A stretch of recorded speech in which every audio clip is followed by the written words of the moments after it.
సంవత్సరాల తరబడి ఎన్ని మందులు వాడినా మీ మోకాల నొప్పులు తగ్గట్లేదా? ప్రాణ పెయిన్ క్లినిక్ లో అత్యాధునిక చికిత్స.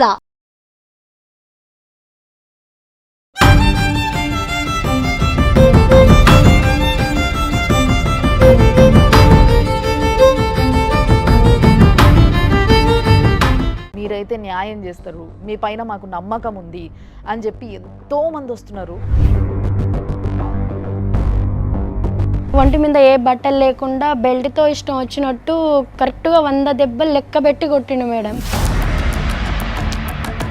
ప్రేమ ఎక్కువైపోయి పిచ్చిలేసి కొట్టిండు అనుకున్నావా? పొడిపించుకోవడం కాదు, కోపిచ్చుకుంది. నిన్ను పెళ్లి చేసుకున్న నీ భర్తకి ఇదంతా జరిగింది ఇంతకు ముందు అని తెలుసా? నేను తిన్న ఇస్తరాకు నువ్వు ఎట్లా తింటావు ఫోటోలు బ్లాక్మెయిల్ చేసిండు. ఇలాంటి క్యారెక్టర్ని చూస్తే భయపడి పారిపోవాలనిపిస్తుంది. నువ్వేంటమ్మా పులి బోనులోకి కాదు పులి నోట్లోకి వెళ్ళావు. పులేంటమ్మా గాడిది. నువ్వు వెళ్ళి ఉంటే ఆయన భార్య ఒప్పుకుంటుందా? కాలు కూడా పట్టుకుంది అమ్మ, వాళ్ళ అమ్మ వచ్చి నాకు 4 ప్రెగ్నెన్సీ తీసిండు మేడం. అసలు ఈవే మనిషేనా? ఏంటి తల్లి, నేను భగవంతుడు ఎందుకు పుట్టించాడు అదే అర్థం కావట్లేదు.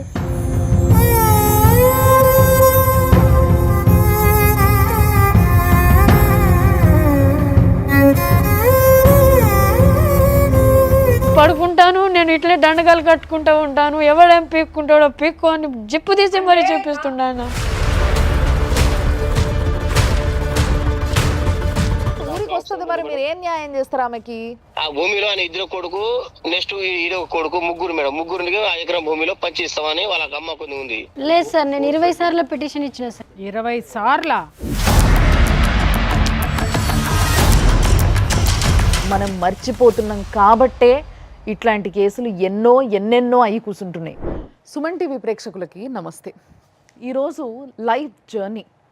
ఈ లైఫ్ జర్నీలో ఎంతెంతో మంది మా ఆఫీస్ దగ్గరకు వచ్చి వెయిట్ చేస్తున్నారు, ఫోన్లు చేస్తున్నారు, మెసేజ్లు చేస్తున్నారు. మాకు ఈ బాధ ఉంది, మా బాధను మేము చెప్పుకోవాలనుకుంటున్నాము, మీరైతే న్యాయం చేస్తారు, మీ పైన మాకు నమ్మకం ఉంది అని చెప్పి ఎంతోమంది వస్తున్నారు. అందులో ఇవాళ ఒక ఆడబిడ్డ వచ్చింది. చూస్తేనే పరిస్థితి అర్థమవుతుంది ఆమెది. మొత్తం బక్క చిక్కిపోయిన ప్రాణము, ఓ చిన్న పిల్లగాడిని వేసుకొని ఎంతోసేపటి నుంచి లేదు మీరు వినాలే నా బాధ, నా మాట్లాడండి. ఎవరి పనులలో వాళ్ళు ఉంటారు, బట్ డెఫినెట్లీ ఆ అమ్మాయిని తీసుకొచ్చి కూసబెట్టి తినిపించి మాట్లాడి ఇప్పుడు ఫైనల్గా మేము ముందుకు తీసుకొచ్చినాం. తప్పు 2 వైపులా ఎప్పుడూ ఉంటుంది. డెఫినెట్గా మన దగ్గరకు వచ్చిన వాళ్ళందరికీ తప్పు లేకుండానే ఉండదు, కానీ ఏదో మంచి జరుగుతుంది అని ఒక స్టెప్ వేస్తాం చూసినరా మనము. ఆ స్టెప్ రాంగ్ సైడ్ పోయింది అన్న విషయం తెలుసుకోవడానికి చాలా ఆలస్యం అయిపోతుంది. సో అట్లా జరిగిన కేసులే మనకి ఇక్కడ దాకా వస్తున్నాయి.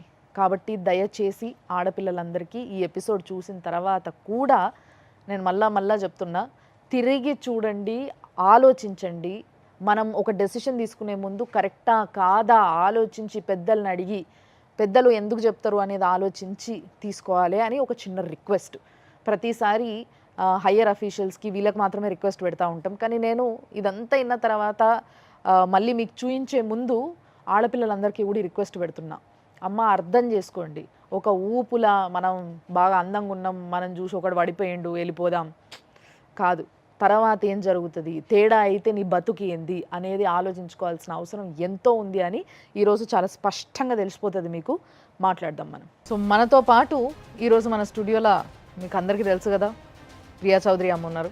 అమ్మ నమస్తే. నమస్తే. And advocate, high court advocate Tulasiraj గారు ఉన్నారు. సార్ నమస్తే.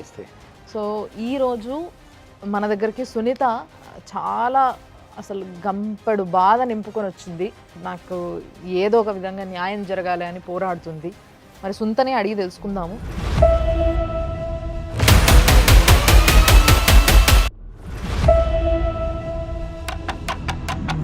సుంత చెప్పు, ఏంది అసలు, ఎట్లా స్టార్ట్ అయింది? 2014లో నాకు హార్ట్ సర్జరీ అయింది మేడం. అప్పుడు ఇంటికాడ రెస్ట్ కోసం అని ఉన్నాను. అప్పుడు కనెక్ట్ అయిండు. ఎవరమ్మా? భాస్కర్ అనే వ్యక్తి. ఏం చేస్తాడు? మేస్త్రి.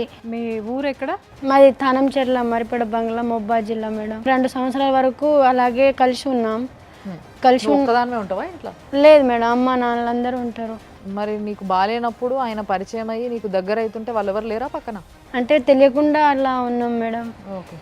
తల్లిదండ్రుల కళ్ళు కప్పి ఉన్నారు. అలా తెలియకుండా ఉన్నాము. అట్లా చదువుకుంటున్నా కదా, అప్పుడు 8th క్లాస్ ఉన్నా నేను. 8th క్లాస్లోనే minor. అవును మేడం. సరే చెప్పు. అంటే అట్లా నడుస్తూనే మాట్లాడుకుంటూనే ఉన్నాం. నాకు ఎగ్జామ్ ఉండే, నేను ఆటో వాళ్ళ ఆయన రిపేర్ అయిందమ్మా, నేను దింపేసి వస్తానంటే సరే అన్నయ్య అనేసి ఆయన బండి మీద వెళ్ళిన. ఎవరు బండి?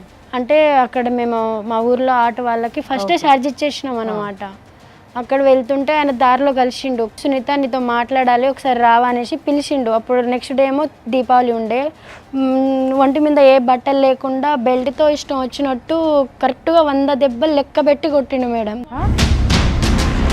ఎందుకు కొట్టిండు? నన్ను చెప్తే నేను దింపేవాడిని కదా, నువ్వు నా బండి ఎక్కకుండా వేరే వాళ్ళ బండి ఎందుకు ఎక్కినావు అనేసి కొట్టిండు. దెబ్బలా? అవును మేడం. తట్టుకున్నావా నువ్వు? బెల్ట్ తీసుకొని 100 దెబ్బలు ఈ అమ్మాయిని ఒంటి మీద బట్టలు లేకుండా కాళ్ళు చేతులు కట్టేసి కొట్టాడు అని అంటే ఆ వయసుకే వాడంత పర్వర్టెడ్ అంటే నువ్వు రియలైజ్ కాలేదమ్మా? తెగిపోయింది ఆ బెల్ట్ కూడా, దారుణంగా కొట్టిండు. ఆ దెబ్బలు నీకు శరీరం ఒంటి మీద ఉండే కదా, మరి ఇంటికి పోయినప్పుడు నువ్వు మీ తల్లిదండ్రులకు చెప్పలేదా? మీ తల్లిదండ్రులు చూడలేదా? చెప్పలే నేను, కానీ అమ్మ చూసి చెప్పలేదా? అమ్మా 100 దెబ్బలు బెల్ట్ దెబ్బలు తినటం అంటే అది ఏంటమ్మా, పసితనమా సార్ అది? ఆ వయసులో 14 సంవత్సరాల వయసులో 100 దెబ్బలు తిని తట్టుకున్నావంటే అసలు నీకు నీ స్టామినా ఏంటి? అంటే ఇతని మీద ప్రేమతో ఓర్చుకున్నావా, చెబితే భయం అని ఓర్చుకున్నావా? రెండు మేడం. నువ్వు వేరోడు బండి ఎందుకు ఎక్కినవని ఆయన కొట్టడం అనేది నీ మీద అతి ప్రేమ ఎక్కువైపోయి పిచ్చిలేసి కొట్టిండు అనుకున్నావా? ఆయనకి మొగుడు కాబట్టి కొట్టిండు అనుకున్నావా? అప్పటికి ఇంకా పెళ్లి కూడా కాలేదు కదమ్మా. అంటే వీళ్ళ ఫీలింగ్లు అట్టగే ఉంటాయి కదా, చిన్నతనం కదా తల్లి. అప్పుడు నాకు అంత ఐడియా రాలేదు మేడం. చూసిందా మీ అమ్మ? దెబ్బలు చూసింది మేడం. ఎవరు కొట్టారంటే ఏం సపోర్ట్ చేయలే, 4-3 దెబ్బలు అమ్మ కూడా కొట్టేసింది. ఇక కామ్గా ఉన్నా నేను. సరే, దాని తర్వాత ఏమైందమ్మా? అక్కడ అట్లా అయిందా మేడం. అప్పుడు అయినాక ఆయన నేనంటే ఇష్టమా లేదా, నేనంటే ఇష్టమా లేదా అని అడిగిండు. ఇష్టమేనన్నా. నేనంటే ఇష్టమైతే నా పేరు పొడిపించుకో అని అన్నాడు. ఏది అప్పుడే దెబ్బలు కొట్టేటప్పుడే? కొట్టేటప్పుడే. ఇష్టమా లేదా అని అడుగుతూ కొట్టాడు. పొడిపించుకున్నావా మరి పేరు? పొడిపించుకోవడం కాదు, కోపించుకుంది. బ్లేడ్తో కోసాడు అతను ఆ పేరు అక్షరాలు. ఇదంతా హింస కదమ్మా, నువ్వు ఎందుకు భరించావు ఇవన్నీ? లోకజ్ఞానం లేదు.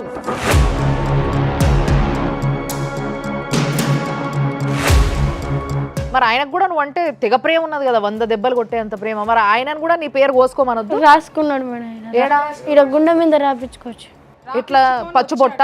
పచ్చబొట్టు. ఆయన పచ్చబొట్ట వేయించుకుంటాడు సేఫ్గా వెళ్ళి, నీకేమో సెప్టిక్ అయ్యేలాగా చాకుతోని బ్లేడ్తోని గీసేస్తాడా?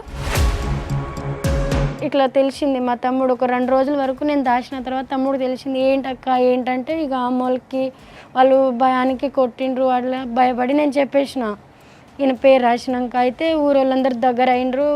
నా కూతురు లైఫ్ నాశనం చేసినావు, ఏంటి నా కూతురు పరిస్థితి అని పిలిపిస్తే, ఏం చేసుకుంటారో చేసుకోండి, కేసు పెడితే పెట్టుకోండి, ఏం చేస్తారో చేసుకోండి అని చెప్తే కేసు పెట్టిన మేడం. కేసు పెడితే ఊరు పెద్ద మనుషులు ఏం చేసిండ్రంటే ఇట్లా కరెక్ట్ కాదు అనేసి జైలు చేద్దాము లేదంటే ఏదైనా నష్టపరిహారం వేద్దాం అనేసి వేసిండ్రు మేడం. 1 లక్ష రూపాయలు దండగా వేసిండ్రు. 1 లక్ష రూపాయలు దండగా వేసిండ్రాక ఆయనకి నాకే మీ కుల పంచాయతీ కుల పంచాయతీ జరిగింది మేడం. ఫైన్ వేసినాక ఇక ఆయనకి వేరే సంబంధం చూసేసిండ్రు, నాకు వేరే సంబంధం చూసేసిండ్రు. నా పెళ్ళయింది, ఆయన పెళ్ళయింది. జూన్ 1కి ఆయనకైంది, జూన్ 3కి నాకైంది 2016లో. అయినాక ఆయన మంచిగానే ఉన్నాడు. ఆయన పెళ్ళి ఆయన చేసుకున్న ఆయన బాగున్నాడు, నేను బాగానే ఉన్నా. 1 నెల వరకు మంచిగానే ఉన్నా. తర్వాత ఇక ఆయనకి లేనిది ఉన్నది ఏదేదో చెప్పిండు మేడం. నేను తిన్న ఇస్తరాకు నువ్వెట్లా తింటావు, నేను చేసిన అమ్మాయికి నువ్వెట్లా చేస్తావు అనేసి నీ భర్తకు నేర్పించాడు. అట్లా చెప్పిండు. ఆయనకి కళ్ళు తాగిన దగ్గర ఏదో అక్కడ పరిచయం అయ్యి అట్లా చెప్పిండు. ఊర్లో అట్లా ఏదేదో చెప్పి ఇక అక్కడ గొడవలు స్టార్ట్ అయినాయి, డైవర్స్ అయింది మేడం. 1 లక్ష రూపాయలు పెనాల్టీ కట్టించిన తర్వాత వీడు మళ్ళీ వచ్చి అలా మాట్లాడుతుంటే ఈ కుల పెద్దలు ఏం చేస్తున్నారు? అయితే నేను చెప్పలేదు, నా పేరు చెప్తుండ అనేసి చెప్పిండు ఆయన. నేను చెప్పలేదని తప్పించుకున్నాడు. నీ భర్తకి, నిన్ను పెళ్లి చేసుకున్న నీ భర్తకి మేడం ఇదంతా జరిగింది ఇంతకు ముందు అని తెలుసా?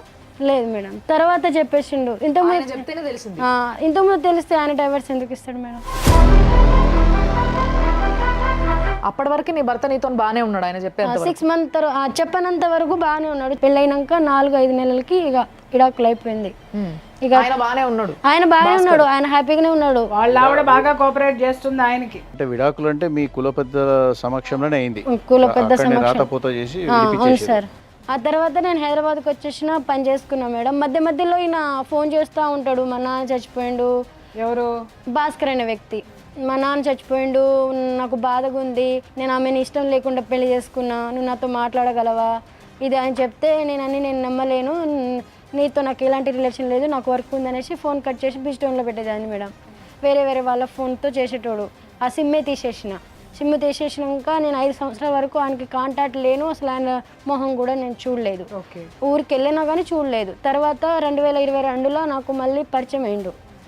పరిచయం అయ్యి 3-4 నెలల వరకు నేను డైవర్ట్ చేసిన, దగ్గర అయిండు.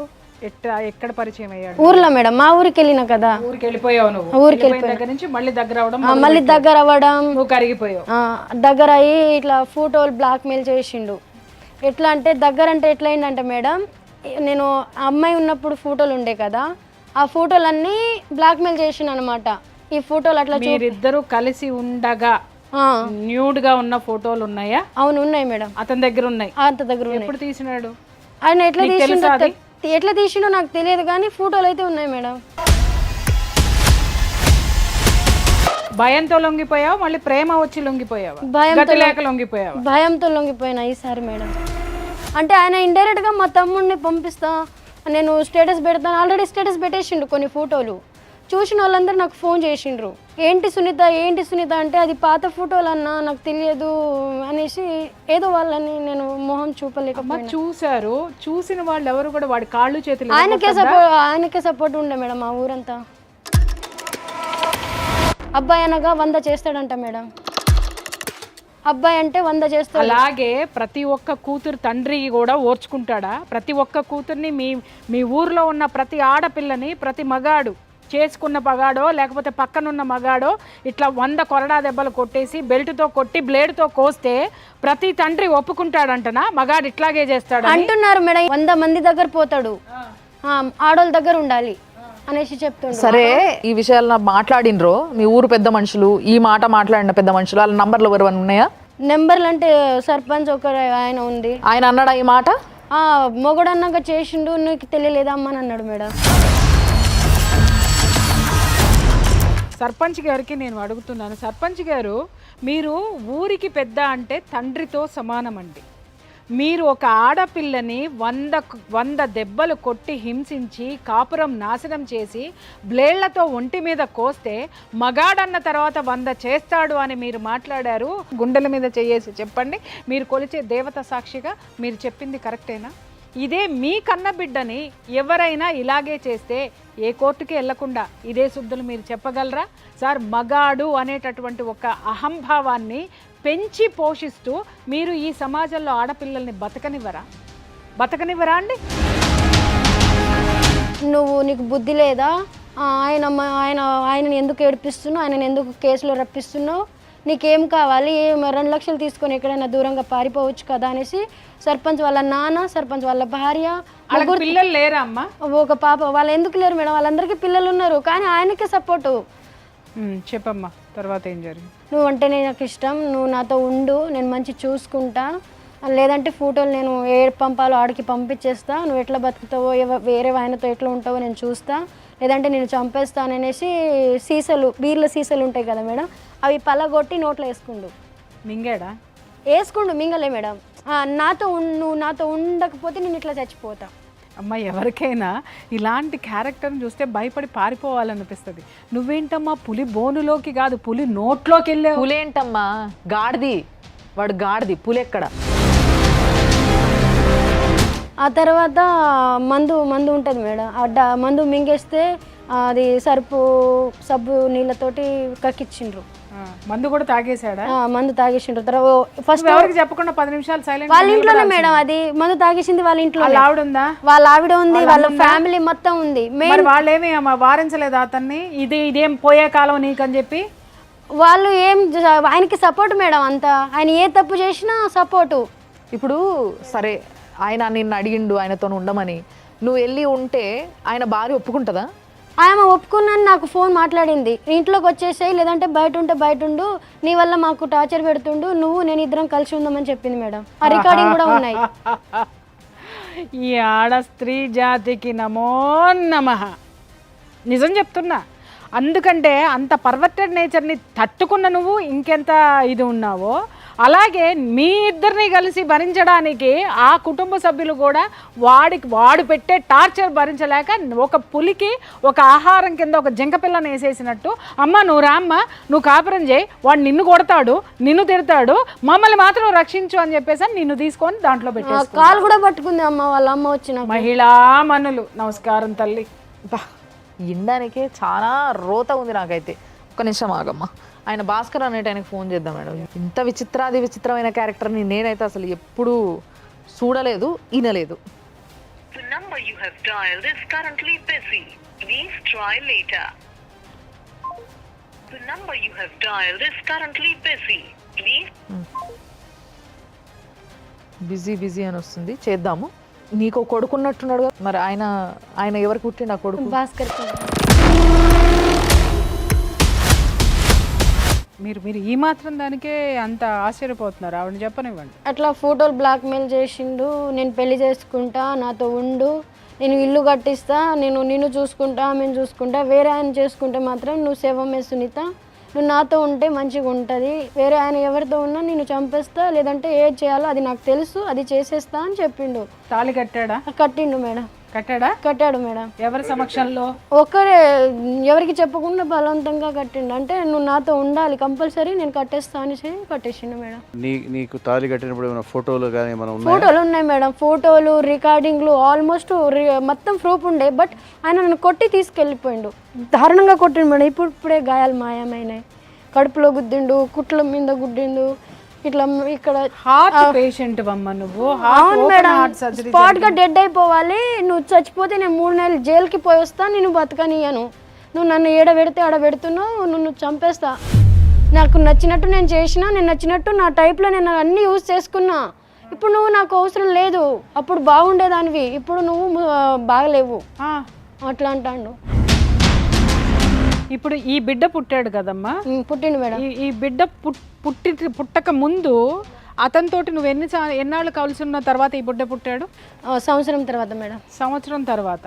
ఈ సంవత్సరంలో ఏం జరిగింది? ఇదే కొట్టడం తిట్టడం జరిగింది. 4 ప్రెగ్నెన్సీలు తీసిండు మేడం. 4 ప్రెగ్నెన్సీలు తీసేశారు. ఏంటమ్మా ఇవేమన్నా చెట్టు మీద కాయలా తుంచడానికి? అబార్షన్స్ తట్టుకున్నావా నువ్వు? వాడు అసలు మనిషేనా? అసలు ఈవే మనిషేనా? 1 yearలో 4 అబార్షన్స్ అయ్యి మళ్ళీ ఒక బిడ్డను కన్నింది అమ్మాయి మోసి. ఏంటి తల్లి, నేను భగవంతుడు ఎందుకు పుట్టించాడు? అదే అర్థం కాదు.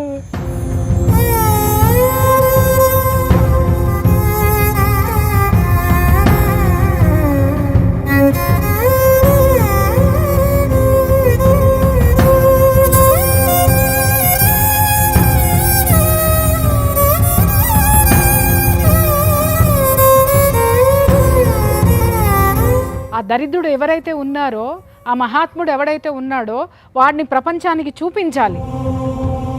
ఇంకా ఎంతమంది ఆడపిల్లల్ని కాటేశాడో, కాటేయబోతున్నాడో. 99వ దానంట మేడం.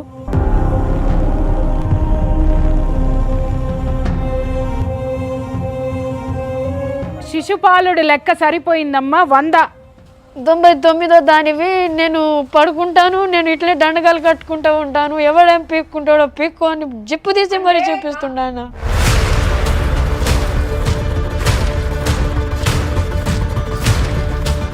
నా ఒక్కదానికి కాదు, పోలీస్ స్టేషన్లోనే చూపిస్తుండు. అసలు ఆ పోలీసులే కాదు మేడం, వాళ్ళని జాబ్ ఇచ్చింది ఎవరో కూడా అర్థమవుతలేదు. నాకే కాదు, అక్కడ వెళ్ళిన ఏ కేసు వెళ్ళినా అసలు ఏం లేదు. పోలీస్ స్టేషన్ అది? మరిపడ పోలీస్ స్టేషన్.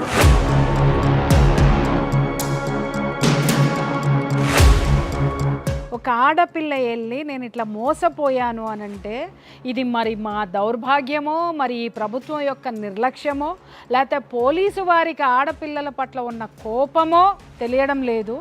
ఒక్క కేసు కూడా రిజిస్టర్ అయ్యి ఎఫ్ఐఆర్ అవ్వడం లేదు. ఒక్క ఆడదాన్ని ఆదుకోండి సార్, ఇలాంటి ఆడవాళ్ళని మీరు ఆదుకోండి.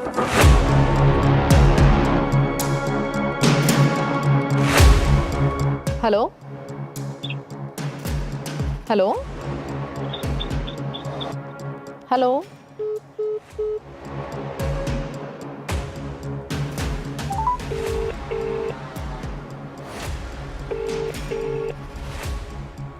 భాస్కర్ ఫోన్ ఎత్తిండు కానీ సౌండ్ లేకుండా పెట్టేసి కట్ చేసేసి.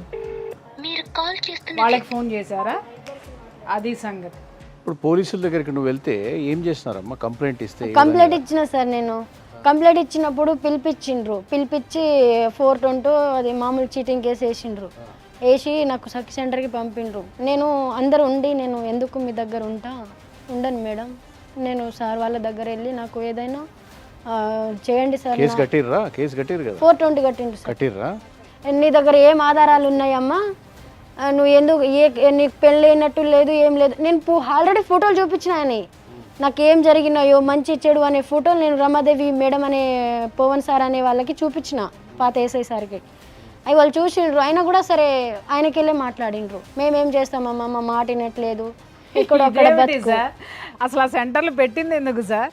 మా మాట వినట్లేదు వదిలేసాం, పోలీస్ స్టేషన్లోనేమో ఏం చేయమమ్మా వాళ్ళు రావట్లేదు, మమ్మల్ని ఏం చేయమంటావనంటే దోమలు తోలుకుంటానికి కూర్చున్నారా లేకపోతే చెమ్మ చెక్కలు ఆడుకుంటానికి కూర్చున్నారా ఈ వ్యవస్థలన్నీ? నేను కేసు పెడుతున్నా కదా, పిలిపిస్తున్నా కదా పోలీస్ స్టేషన్కి, ఎక్కడ వెళ్ళాలో నాకు తెలియట్లేదు సార్. ఇక దగ్గరలో పోలీస్ స్టేషన్ ఉంది, నాకు ఏ కష్టం వచ్చినా మేము ఎన్ని రోజులు ఉపవాసం ఉంటాం సార్, వీళ్ళ దగ్గర అడుక్కొని తిందామనేసి నేను ఊకే పోలీస్ స్టేషన్కి వెళ్ళిన. ఊకే ఎట్లా వెళ్తుంది నీ కూతురు అనేసి మా వాళ్ళ మీద పడ్డాడు, అంటే మా అమ్మ వాళ్ళ మీద. ఊర్లోనే ఉంటారు కదా, వాళ్ళ ఇంటి ముందు వెళ్ళి రాళ్ళు ఇసురడం, కొట్టడం. నీ కూతుర్ని కూడా నేను కొడుకు కనిచ్చిన కదా, నువ్వు కూడా రా, నిన్ను కూడా కొడుకు కనిస్తా, మా అమ్మని. కామాంధుడు అనడానికి వీడు పర్ఫెక్ట్. వాళ్ళని టార్చర్ పెడుతుంటే నేనే అన్నా, నా బాధ వాళ్ళ బాధ చూడలేక ఏమైనా కోపం ఉంటే నా మీద, నేను నీకు కనెక్ట్ అయినా నువ్వు నాకున్నావు, నీ మీద నా కోపం, నా మీద నీ కోపం. మా ఫ్యామిలీ వాళ్ళు ఏం చేసిండ్రు, అమాయకులు, పొలం తప్ప వేరే ప్రపంచమే లేదు, వాళ్ళ మీద ఎందుకు పోతావు, ఏదైనా ఉంటే నాతో ఆడును ఆట అనేసి నేను చెప్పిన. అదే కోపంలో బీర్ తాకుండా వచ్చిండు, బైక్ మీద వచ్చిండంట, ఆయనే చెప్పిండ. అయితే నువ్వు డోర్ తీసునిత అంటే వీడు మమ్మల్ని కొట్టనికే వచ్చిండు అనేసి నేను 100కి కాల్ చేసిన. ఒక్క నిమిషం అమ్మ, సర్పంచ్ గారు ఫోన్ చేశారు, మాట్లాడతాం. Hello madam. సర్పంచ్ గారు కదా, శంకర్ గారు? అవునవును మేడం. శంకర్ గారు, మేడం సునీత సుమన్ టీవీకి వచ్చిందండి. మేడం మీ ఊర్లో చాలా రచ్చ అయినట్టుంది, అది మీకు అంతా తెలుసు కదా? తెలుసు మేడం. సో సునీత ఏం చెప్తుందంటే ప్రతిసారి ఎంత అన్యాయం జరిగినా కూడా మీరు ఆ భాస్కర్ అనే అబ్బాయికే బాగా సపోర్ట్ చేసిండ్రు అనేసి చెప్తుంది, అవునా? లేదు మేడం, మన భాస్కర్ మనకు ఎందుకు సపోర్ట్ చేస్తాం మేడం? ఆడపిల్ల ఎట్టుకుంటే అటు మనం సపోర్ట్ చేస్తాం. అంటే ఇప్పుడు మీరు డైరెక్ట్ ఆమెను పట్టుకొని అన్నారంట కదా, ఆడు మొగోడమ్మా, వాడు ఏమైనా చేస్తాడు, 100 మందితోనైనా పంటాడు, లేదు మీకు లేదా తెలివి అని అన్నారట కదా. ఒక ఆడపిల్ల, మీ ఊరు పిల్ల, లిటరల్ గా ఒక బిడ్డను పట్టుకొని, ఆ భాస్కర్ కి పుట్టిన బిడ్డనట, ఒక కొడుకును పట్టుకొని ఆ పిల్ల పాపం అడక్క తింటుంది ఇక్కడ రోడ్ల మీద, గుళ్ళల్లో పడుకుంటుంది. సరే ఊరికి వస్తుంది, మరి మీరు ఏం న్యాయం చేస్తారు ఆమెకి? అంటే మేడం సరే ఇప్పుడు ఒకటే కులం ఒకటే జాతి సరే ఏదో ఒకటి అయిపోయింది మేడం. అయితే అమ్మాయికి ఏం చెప్పినట్టే, అబ్బాయికి 1 ఎకరం భూమి ఉంది మేడం. ఈ భాస్కర్ అనే వ్యక్తి 1 ఎకరం భూమి ఉంది. ఆ భూమిలో ఆయన 2 కొడుకు, నెక్స్ట్ ఈడొక కొడుకు, ముగ్గురు మేడం. ముగ్గురికి 1 ఎకరం భూమిలో పంచిస్తామని వాళ్ళకి అమ్మ కొన్ని ఉంది. 4 భాగాలు చేసేద్దాం అంటే ఆల్రెడీ ఒక బ్యాండ్ పేపర్ వేసుకున్నాం, సందుగా మా దాన్ని రాసుకుని ప్రాసెస్ అయిపోయింది. ఇక అమ్మాయి ఒప్పుకోలేదు మేడం ఆ టైంకి. ఓకే సరే, ఇప్పుడు మన దగ్గర పెద్ద ఆవిడ ప్రియా గారు ఉన్నారు, ఆవిడతో మాట్లాడు ఒకసారి, మీకు అడ్వైజ్ ఇస్తారు. మీరేం చెప్పేది ఉందో మీరు కూడా చెప్పండి ఆవిడకి, ఓకే?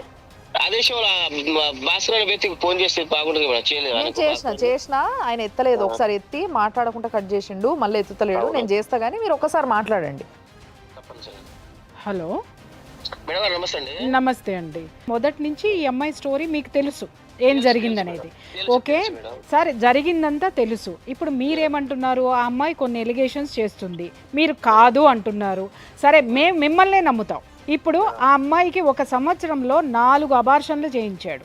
ఆ పంచాయతీ జరిగినప్పుడు ఊరు మొత్తం తెలిసి ఉంటుంటుంది. 100 దెబ్బలు బెల్ట్ దెబ్బలు కొట్టాడు. ఒక 14 ఏళ్ల ఆడపిల్ల 100 బెల్ట్ దెబ్బలు భరించినా మీ ఊరు కేవలము ₹1,00,000 పెనాల్టీ వేసింది. ఓకే, రైట్, మంచి పనే చేసింది సార్. మంచి పని చేసిన తరువాత అతను ఆ అమ్మాయి జీవితాన్ని మళ్ళీ స్పాయిల్ చేశాడు, కాపురం చేసుకోనివ్వకుండా. అది మీకు తెలియదు అనేది మాత్రం మీరు చెప్పకండి, ఓకే? అయితే ఆయన ఏమంటుండంటే నేను అమ్మాయి నేనే నేనే అంటే వాడు పంచాయతీ అయిపోయిన తర్వాత నేనే అమ్మాయి నేను గెలకలే, అమ్మాయి నాకు గెలికిందని వాడు అబ్బాయి చెప్పుకొస్తుండు మేడం. కరెక్టే సార్. సరే, మనం ఆ దిక్కునే మాట్లాడదాం. ఆ అమ్మాయి గెలికితే ఇతనికి బుద్ధి లేదా అండి? ఇతను పెళ్లి కాలేదా? పెళ్లి అయ్యి సంసారం ఉన్న మనిషి ఆ అమ్మాయి వచ్చి గెలికి మీద పడితే వీడు ఎట్లా పోయినాడు? అది చెప్పండి మీరు. అక్క మరి ఇట్లా పరిస్థితి నువ్వు కడుపుతో ఉన్నావు కదా, ఇది కట్టు కాదు, నువ్వు అబ్బాయి చేపించుకోమ్మా, వాడు నీకు సాధుడు ఏం చేయడంటే ఈ అమ్మాయి కొంచెం మాట అయిలే మేడం. అప్పటి నుంచి కాడ నుంచి ఒక బాబు పుట్టిండు. అప్పటి నుంచి పుట్టిన కాడ నుంచి సార్ ఒక్క మాట మీ మాటకు అడ్డొస్తున్నానని కాదు, 4 అబార్షన్లు అయినటువంటి ఆ కడుపు కోత మళ్ళీ 5వ అబార్షన్ మీరు చేయించుకోమన్నారంటే ఆ పిల్ల మనిషా ఇంకేమన్నానండి? వాడు చూసుకోడు సార్, కానీ దాష్టీకం అయితే జరిగింది కదా. మీ భార్య కూడా మాట్లాడుతుందంట, మా మగోడు 100 చేస్తాడు నువ్వెవత్తువే, అదే ఇదే. ఒక ఆడది మాట్లాడొచ్చునా అండి? అంటే మేడం ఏంటంటే మా భార్య చూడండి, ఒకటే కులం కదా, ఒకటే జాతి కదా, ఒకటే పాలు కదా, ఇలాంటి చేయడం తప్పు కదా అమ్మాయి, నువ్వు కూడా లేడీస్ కదా, నువ్వు కూడా వాళ్ళు అబ్బాయి నువ్వు అంత ముందు ₹1,00,000 దండగించిన కదా, నువ్వు ఆయనకి జోలు ఎందుకు పోయినా మా భార్య మాట్లాడింది మేడం. ఇక్కడ ఒక్క విషయం సార్, ఒకే కులం అన్నప్పుడు ఆడపిల్లని తిట్టింది, మరి వాడిని గల్లా చొక్కా పట్టుకొని లాక్కొని వచ్చి ఏందిరా ఒక ఆడపిల్లని ఇట్లా చేస్తున్నావని చెప్పులతో కొట్టద్దా? ఏం సార్ అన్ని ఆడపిల్లకే చెప్పేస్తారా? మగాడిని కరెక్ట్ చెయ్యరా? ఒక్క మగాడిని కరెక్ట్ చేస్తే అందరు ఆడపిల్లలు తిన్నగా ఉంటారు సార్, గుర్తుపెట్టుకోండి. అయితే మీ ఇక్కడ ఒక న్యాయం చేసాం మేడం. ఏం చేసినామంటే సరే ఆ భాస్కర్ పేరు మీద వాళ్ళ నాన్న వాళ్ళ తాత వాళ్ళ ఆస్తి పేరు మీద 1 ఎకరం భూమి ఉంది మేడం. అయితే ఆ భాస్కర్ కి 2 కొడుకులు ఉన్నారు మేడం, ప్లస్ ఇది ఒకడు, మొత్తం 3 భాగాలు చేద్దామని 3 భాగాలు చేసినాం మేడం. ఈ అబ్బాయికి భాస్కర్ వాళ్ళ 2 కొడుకులు ఉన్నారు మేడం. 3 భాగాలు ప్లస్ వాళ్ళ భాస్కర్ ఒక అమ్మకు. భాస్కర్ ఇయ్యలే, భార్య ఫస్ట్ భర్త భార్య కూడా ఇయ్యలే మేడం ఆ భాగం. అయితే 3 భాగాలు 4 భాగాలు చేస్తే 4 భాగాలు చేసినాం అన్న. మరి 4 భాగాలు చేసిన కదా, మరి నాకు ఉండేదానికి ప్లేస్ ఎట్లా మరి ఎట్లా తిందంటే 1,00,000 2 లక్షల దాకా మా పరిస్థితి మేము చేసినామమ్మా. అయితే ఈ అమ్మాయి ఒప్పుకోలే మేడం. ఆ భాస్కర్ అని ఎగ్జిట్ చేసిన మా ఇంటికి రాని నేను సాదుకుంటా అని చెప్పింది మేడం. ఎందుకు సార్ రోజు బెల్ట్ తో కొట్టమనే? లేదు, మా ఇంటికి వచ్చేయండి నేను సాదుకుంటానే పిలిచిండు మేడం. అయితే అమ్మాయి రాలేకపోయినా మేడం వాళ్ళ ఇంటికి. ఒక్క విషయం నేను చెప్తున్నాను సార్, ఇప్పుడు భాస్కర్ అనే అతను మాతో మాట్లాడటం లేదు, ఫోన్ కట్ చేస్తున్నాడు. మీకు భాస్కర్ గనక ఈ విషయంలో అంటాడంట, సుప్రీంకోర్టుకు పో, జైలుకు పో, నేను 70,000 ఇస్తా, నేను 80,000 ఇస్తా, ఇవేవో మాట్లాడుతున్నాడు. వినండి సార్, వినండి. మీరు ఆ ఊరు సర్పంచ్ కాబట్టి లీగల్ యాక్షన్ స్ట్రాంగ్గా తీసుకుంటే భాస్కర్కి పడేటటువంటి శిక్ష ఏంటి, ఈ అమ్మాయి రోడ్డు మీద అడుక్కు తినే స్థితి రేపొద్దున ఆ భార్య బిడ్డలకు కూడా ఎలా వస్తుందో మా లీగల్ అడ్వైజర్ గారు చెప్తారు. ఒక్కసారి విని మీరు భాస్కర్కి చెప్పండి. ఇప్పుడు ఆమెతో కలిసి ఉన్నప్పటికి సంబంధించినటువంటి ఫోటోలు ఆయన ఫోన్లో సర్క్యులేట్ చేస్తూ నేను అందరికీ పంచుతా, అందరికీ పెడతా, అందరికీ పంపిస్తా అని బెదిరిస్తున్నప్పుడు మీరు అతన్ని పిలిచి మందలించి మీరు గట్టిగా చెప్పి అతని మీద పోలీస్ స్టేషన్కి వెళ్ళి అతని మీద కేసు పెట్టించి ఉండాల్సింది కదా, మీరు చేయలేదు కదా. మరి ఆయనకు భయం ఏముంటుందండి? ఆయనకు భయం ఏముంటుంది? మీరు కాదు మీరు పెద్ద మనిషి అయ్యండి, మీరు ఆ ఆడపిల్ల తరఫున ఉండి అది ఎఫ్ఐఆర్, అది అంతకుముందు అది చీటింగ్ ఎఫ్ఐఆర్, అది కాదు నేను చెప్పేది. ఇప్పుడు మళ్ళా కొత్తగా ఇవన్నీ నేను పెడతా, ఫోటోలు పెట్టిర్రు, ఊర్లో కూడా అందరికీ తెలిసింది, ఫోన్లలో ఇట్లాంటి ఫోటోలు పెట్టిండు, ఆ ఫోటోలు పెట్టి అట్లాంటి సర్క్యులేట్ చేస్తా అని బెదిరించి ఆమె లొంగ తీసుకొని నీవేవో పైసలు తీసుకొని వెళ్ళిపో, నా దగ్గరికి రాకని ఇప్పుడు కొత్తగా మాట్లాడుతున్నాడు కదా. ఇప్పుడు ఈ విషయమే మీరు పోలీస్ స్టేషన్కి వెళ్ళి ఆమె తరఫున నిలబడి మీరు మా భాస్కర్ని మందలించి ఆయన మీద చర్యలు తీసుకోమని పోలీస్ స్టేషన్లో అడిగింటే కొంచెం భయం భక్తి ఉంటుండే కదా పెద్దలుగా. నా తరపున జస్ట్ నన్ను పలకరించినా కూడా వాళ్ళ ఇంటి ముందు పోయి గొడవలు పడుతుంది చేసుకుంటాని వాడు భాస్కర్ గారు అంటుండు సార్. అయితే సునీతమ్మ ఏం చెప్తుంటే నేను ఇంటికి రానని అంటుంది సార్. ఆమె పోలీస్ స్టేషన్కి వెళ్ళి పెట్టాల్సిన కేసులు ఆమె పెడుతుంది కానీ మీ సమాజం కాబట్టి, మీ ఊరు కాబట్టి, మీ గ్రామం కాబట్టి ఆమె మీ దగ్గరికి వస్తే ఆమెకి కావాల్సినటువంటి సపోర్ట్ ఇచ్చి మీరు అండ ఇచ్చి ఆమెకు మీరు ఎంతవరకు న్యాయం చేయగలరో చేస్తానంటారా? ఈ రోజు ఈ ప్రోగ్రాం పరంగా మీరు న్యాయం చేయగలుగుతారా? మీరు పెద్ద మనిషిగా ఈ సమస్యని ఇంకో ఆడపిల్ల మీ ఊర్లో ఇట్లా సఫర్ కాకుండా ఉండాలని చెప్పి ఒక పెద్ద మనిషిగా మీరు ఈ ఆడపిల్లకి న్యాయం చేస్తానంటారా లేదా?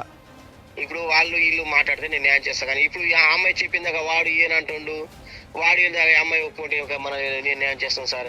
మీరు ఏం న్యాయం చేయమంటారు? ఇక వాళ్ళు ఎవరితో వాళ్ళని చూసుకోమంటారు మీరు? ఎవరు వాళ్ళని చూసుకోమని చెప్పండి సార్. ఏదంటే మీరు అట్లాంటప్పుడు భాస్కర్ కూడా సపోర్ట్ చేయొద్దు మరి మీరు. సపోర్ట్ నేను భాస్కర్ మీరు ఈమె ఇప్పుడు ఆమె చెప్పేది ఏంటంటే మెయిన్ భాస్కర్ మీ సపోర్ట్ చూసుకొని ఇవన్నీ చేస్తున్నాడు అని చెప్తున్నారు. మీకు భాస్కర్ చాలా చాలా మిత్రుడు, చాలా ఆప్తుడు అని చెప్తుంది ఆమె. సార్ భాస్కర్ అంటే మా ఒక ఫ్యామిలీ కాదు, వాళ్ళ ఒక ఫ్యామిలీ, మా ఒక ఫ్యామిలీ. వాళ్ళ ఇంట్లో నేను తింటలేదు, నా ఇంట్లో వాటి తింటలేదు సార్. మాకు భాస్కర్ కావాలని మాకు డిప్స్ మాకు వేరే ఉందిలే, కానీ భాస్కర్ ఇలాంటి నాకు అని మాటలు లేక దాదాపు 6 నెలలు అవుతుంది సార్. ఇప్పుడు ఈమెకు నచ్చజెప్పి మీ దగ్గరికి పంపిస్తామండి. మీరు కావాల్సిన న్యాయం ఆయనను కూడా పిలిపించి న్యాయం చేయమని మేము కోరుతున్నాం మిమ్మల్ని. ఓకేనా? అంటే నా పర్సన్ నేను చేస్తాను, మీరు మేము కూడా పిలిపిస్తాం. సార్ ఇప్పుడు ఈమెకున్న పరిస్థితికి డెఫినెట్లీ ఈమెకి న్యాయం చేయాల్సిందే. న్యాయం చేయకపోతే కాని పని. ఆమె బతకలేదు కూడా, ఆమె పరిస్థితి చూస్తుంటే అది అర్థమవుతుంది. సో ఈ మనిషి చూస్తుంటే ఫోన్ ఎత్తుతలేడు. నువ్వు పెట్టిన కేసులు ఏందమ్మా ఒకసారి సార్కి చూపియు. నువ్వు ఏమేం కేసులు పెట్టినావు? నాకు ఇంతకుముందు చెప్పింది ఏంటంటే నువ్వు పెట్టింది ఒకే ఒక కేసు. లేదు సార్, నేను 20 సార్లు పిటిషన్ ఇచ్చిన సార్. అవును, 20 సార్లు పిటిషన్ ఇచ్చినా.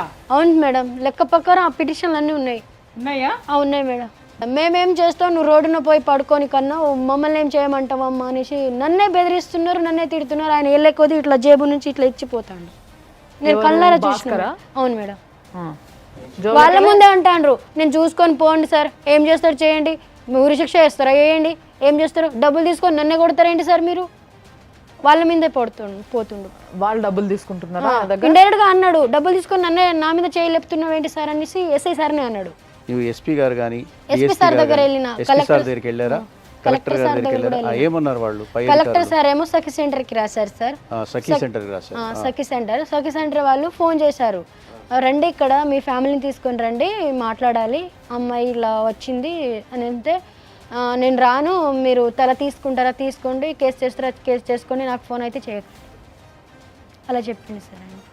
ఆయన అట్లా చెప్తుండమ్మా మేమేం చేస్తామనేసి, నువ్వు నీ ఈగలుగా నువ్వు ఏం చేయాలో అదే చేసేసేయమ్మా. చూడమ్మా, ఇప్పుడు నిన్ను పెళ్ళి అనే తంతు చూపించి పెళ్ళిలాగా చేసుకున్నట్టు చూపించి నిన్ను అనుభవించాడు. అవును సార్. అది నేరము, రేప్ కేసు అవుతుంది. తర్వాత నిన్ను అవమానపరిచినాడు. అవును సార్. అది కూడా నేరం అవుతుంది. ఇవన్నీ చాలా సీరియస్ క్రైమ్స్.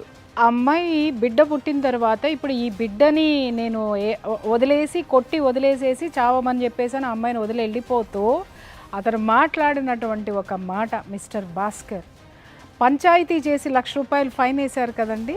ఫైన్ వేసినప్పుడు 30,000 పెద్దలకు వెళ్ళింది, 20,000 మళ్ళీ తిరిగి తీసేసుకున్నాడు, 50,000 ఈ అమ్మాయి దగ్గరకు వచ్చింది. అతను మాట్లాడినటువంటి మాట ఏంటో తెలుసా సార్?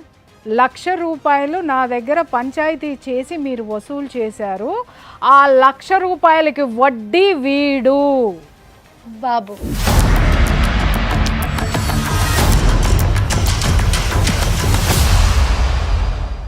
సో ఇది కక్ష సాధింపు చర్య అని ఈజీగా అర్థమవుతుంది.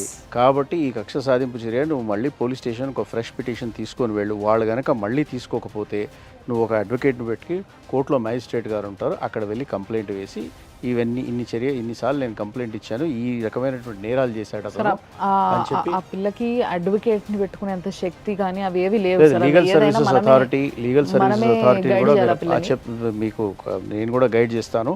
అక్కడ లీగల్ సర్వీసెస్ అథారిటీ ఉంటుంది మీకు జిల్లాలో, అక్కడికి వెళ్ళి మీరు పిటిషన్ పెట్టుకోండి. నేను ఎన్నిసార్లు కంప్లైంట్ చేసినా ఆయన కూడా ఎవరు పట్టించుకుంటలేరని చెప్పొచ్చు.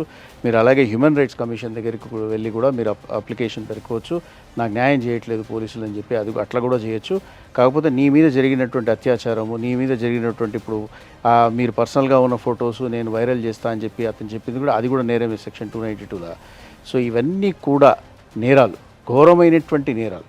సో ఈ నేరాలను మీ పోలీస్ స్టేషన్ వాళ్ళు మీరు అప్లికేషన్ పెట్టినప్పటికి కూడా వాటిని పట్టించుకోకుండా మేమేం చేస్తామని చెప్పి వాళ్ళు దులుపుకుంటున్నారు కదా, ఇది చాలా తప్పు. Most irresponsible behaviour of the concern police department. SI sir నాకు ఇండైరెక్ట్ గా అన్నాడు, మేడం నువ్వు మొగోళ్ళ మీద పోయి కొడతావా అంటే ఆయన ఏమన్నాడు, లాడ్జికి పోయి కనుక్కొని వచ్చి నన్ను బ్లాక్మెయిల్ చేస్తున్నావు అని అంటే, ఎవడరా నిన్ను బ్లాక్మెయిల్ చేసింది, నువ్వు నా జీవితం ఆడుకొని రోడ్డున పడేసి ఇట్లా అడిగిన మేడం. కావాలంటే డిఎన్ఏ టెస్ట్ చేస్తారు, చేస్తే ఎవరెవరికి పుట్టినారో తెలుస్తుంది, అది పెద్ద విషయం కాదు. కాకపోతే పోలీసులు పట్టించుకొని దీని వాడికి ఒక భయం భక్తి ఉండేటట్టు ఒక చర్యలు తీసుకోవాలి. నా కేసే కాదు సార్, ఎవరి కేసు కూడా బాధ్యత లేకుండానే అసలు మా మరిపడ పోలీస్ స్టేషనే వద్దని నేను దానికోసమే ఈడు వరకు వచ్చాను అనుకున్నాను మేడం. చూడమ్మా, నీ తప్పు నీలో కూడా ఉంది. నువ్వు కూడా అనవసరం ఒక హద్దు మీరి సహించావు. నువ్వు అతన్ని భయం అన్నావు, ప్రేమ అన్నావు, అబార్షన్లు చేసుకున్నావు, తర్వాత ఒక బిడ్డను కన్నావు, నువ్వు కూడా అతన్ని ఎంటర్టైన్ చేశావు. సరే అట్లా అని చెప్పి నేను అతను చేసే అత్యాచారం అంతా కూడా కరెక్ట్ అని నేను చెప్పట్లేదు, కానీ నువ్వు ప్రతిఘటించాలి. నువ్వు లాస్ట్ మినిట్ వరకు నువ్వు జస్టిస్ కోసం ఫైట్ చేయాలి. సర్పంచ్ గారి దగ్గర కూడా వెళ్ళండి, ఈసారి మళ్ళీ పోలీస్ స్టేషన్కి వెళ్ళండి. ఒకవేళ వాళ్ళు వినకపోతే మీరు ఒక లాయర్ని పెట్టుకొని మ్యాజిస్ట్రేట్ ముందు ప్రైవేట్ కంప్లైంట్ అన్నా వేసుకోండి, లేకపోతే ఆ స్తోమత లేకపోతే అక్కడ లీగల్ సర్వీసెస్ అథారిటీ అని ఉంటారు, వాళ్ళ దగ్గరికి వెళ్ళి అర్జీ పెట్టుకుంటే వాళ్ళే రాసిస్తారు, వాళ్ళే ఒక అడ్వకేట్ని అప్పచెప్తారు, వాళ్ళు మీకు సహాయం చేస్తారు, లీగల్ సర్వీసెస్ వాళ్ళు. అది చేసి మీరు ఆయన మీద చట్టరీత్యమైనటువంటి చర్యలు తీసుకోవాలి. వాడు ఎందుకు బతుకుతున్నావు, చచ్చిపో నువ్వు, నీ ఇప్పుడు నేను చచ్చిపోమని చెప్పే అధికారం ఆయనకి లేదు. వాళ్ళ భార్య వాళ్ళందరూ ఇట్లా ఉమ్మిపోతుండ్రు నా మీద. అవునమ్మా, మరి నువ్వు బ్రతికుంటే మరి ఆస్తులు ఆ వాటాలు వెళ్తున్నాయి కదా. ఇంకొకటి, నీ అవసరం తీరిపోయింది, నువ్వు ఇంకా కావాలని ఆవిడని హెరాస్ చేయట్లేదు కదా అతను. అన్నీ ఆగిపోయినాయి కాబట్టి ఇప్పుడు నిన్ను వెళ్ళిపోమని చెప్తున్నా. ఇప్పుడు ఆ సర్పంచ్ ఏదో పంచి ఇచ్చిస్తానంటున్నాడు, అదైతే తీసుకో ఫస్ట్. నువ్వు ఆ వచ్చిన కాడికి ఆ పుట్టిన పిల్లోడికి కూడా అన్యాయం జరగకుండా ఇప్పుడు పెద్దలందరూ నీ పక్షాన, ఈ విషయంలో నీ పక్షాన ఉన్నారు కాబట్టి తీసుకున్నాక నీ న్యాయ పోరాటం నువ్వు చెయ్యి. అంతటితో ఏం ఆపమని చెప్పట్లేదు. తీసుకున్నంత మాత్రాన నీ కేసులు చెల్లవు, అట్లాంటివి ఏమి ఉండవు. అలాంటిది ఏది ఉండదమ్మా, అది నీ బిడ్డకి నువ్వు తీసుకోవాలి, నువ్వు చేయాల్సింది చెయ్యాలా. ఫస్ట్ నువ్వు తీసుకుంటే ఫస్ట్ నీ కొడుకు లీగల్ రైట్ హోల్డర్ అవుతాడు, అర్థమైందా? ఫస్ట్ నీ కొడుకు అతనికి పుట్టినవాడు సన్ ఆఫ్ భాస్కర్ అని చెప్పేసి నీ కొడుకు పేరు పెడతారు. పేరు పెట్టి హాస్పిటల్లో ఆయన కొడుకు కాకపోతే హాస్పిటల్లో కూడా, గాంధీ హాస్పిటల్లో కూడా వచ్చి తండ్రిగా సంతకం పెట్టినాడు కదా, నువ్వే చెప్పినావు కదా. ఏమీ లేకుండా నువ్వు రోడ్డు మీద అడుక్కు తింటున్నావు, ఇప్పుడు అడుక్కొని నీ బిడ్డకు పెడుతున్నావు. ఆ పరిస్థితి నుంచి కనీసం ఒక కుంటన్నా వస్తే నీ ఊర్లో ఒక పాకలో ఉంటావు. ఇక నుంచి వాడు నీ జోలికి వస్తే, నీ జోలికి ఏదన్నా చేస్తే మీడియా ముందుకు నువ్వు వచ్చావు కాబట్టి ఈసారి వాడిని వదిలిపెట్టేదే ఉండదు, చట్టం కూడా వదిలిపెట్టదు. ఓకే, ఇంకొక విషయం ఏంటంటే ఆడపిల్లలకి నేను ఈ కెమెరా సాక్షిగా చెప్తున్నాను, సుమన్ టీవీ సాక్షిగా చెప్తున్నాను, చిన్న పిల్లలు మీరు ఎవరు ఏది చెబితే ఆకర్షణలకి లోను కాకండి. ఇలాంటి జీవితాలు కొన్ని వందలు వేలు చూశానమ్మా నేను. చాలామంది మాట్లాడుతున్నారు కెమెరా ముందు ఎందుకు అరుస్తారు ప్రియా చౌదరి గారు అని. అరుపులు కాదయ్యా, ఇలాంటివి ఎన్ని వేలు విన్నానో ఆ ఆవేదన కడుపులో ఎంత సుళ్ళు తిరుగుతుందో మీకేం తెలుసు. ఎప్పుడైనా గుర్తుపెట్టుకోండి, తల్లిదండ్రులకు మించినటువంటి సపోర్ట్ ఈ ప్రపంచంలో ఇస్తే భర్త ఇస్తాడు మంచివాడైతే, లేదా ఎవ్వరూ ఇవ్వరు. తల్లిదండ్రుల్ని కాదని చేస్తే ఈ అమ్మాయి వాళ్ళ రోడ్డు మీద అడుక్కుని బిడ్డని పోషిస్తుంది. ఇలాంటి పరిస్థితులు ఆడపిల్లలకు వస్తున్నాయి. ఎంతమంది ఉన్నారు వ్యభిచారం చేసుకుని బ్రతుకుతున్నారు గతిలేక. ఇలాంటి స్థితి జోలికి పోకండమ్మా. అలాగే మిస్టర్ భాస్కర్, నీ యొక్క దాష్టీకము, నువ్వు లంచాలు ఎన్నాళ్ళని ఇస్తావో ఇవ్వు పోలీసులకి, కానీ ప్రకృతి అనేది ఒకటి ఉంటుంది.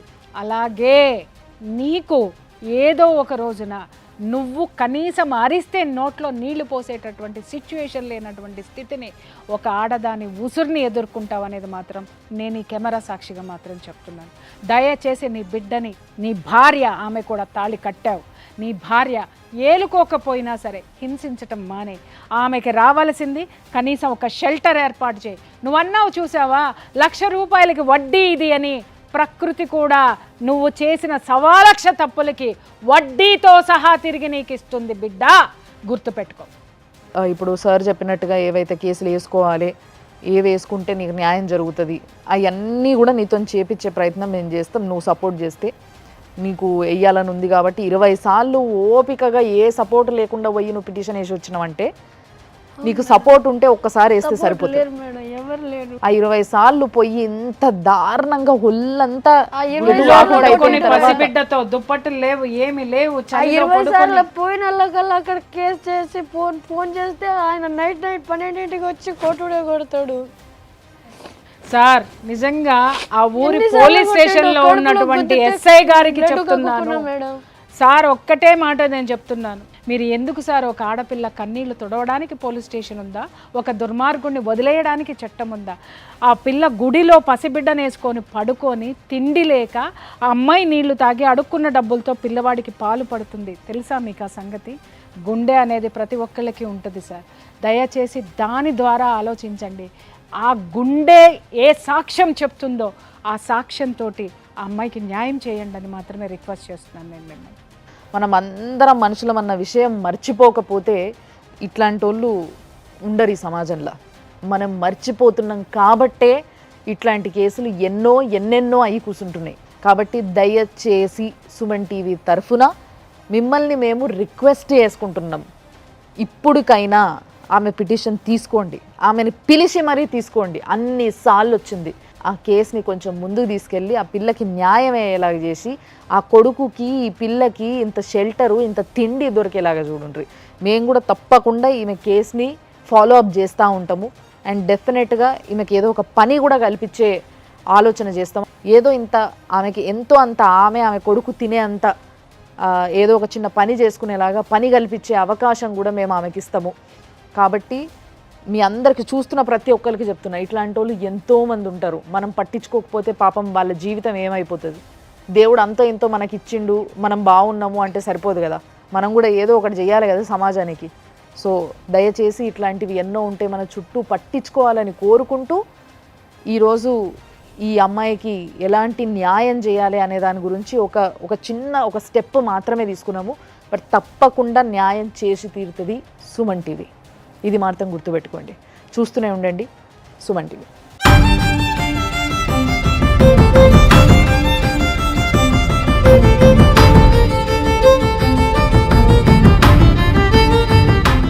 సుమన్ టీవీలో మీ పర్సనల్ అండ్ బిజినెస్ ప్రమోషన్స్ కోసం కింది నెంబర్కి కాంటాక్ట్ చేయండి.